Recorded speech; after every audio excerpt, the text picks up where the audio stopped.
Wow.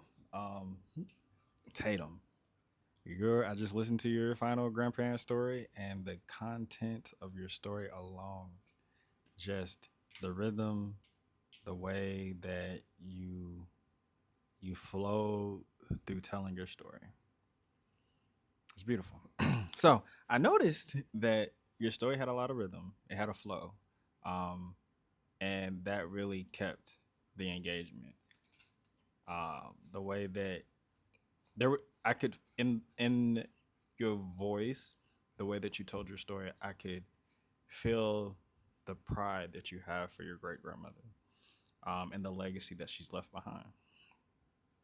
If I were to look at some of the themes that I realize your story has, the story of resilience wrapped in grace.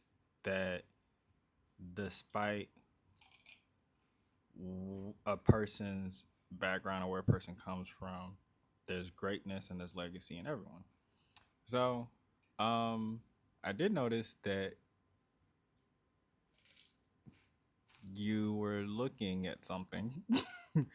um, but despite that, I could tell that you had practiced your story so often that it was more like making sure you stayed on track because the way that you told your story, the way that it flowed, it was I could have laid back and just listened to your story on repeat, at least for the first day. But I think you had a very powerful, meaningful, and impactful story, especially the way that you told it. I even noticed that you had some natural body movements that added to it. It just made it as if you and your grandmother were like this, and you were passing on a piece of her legacy. So, thank you for sharing.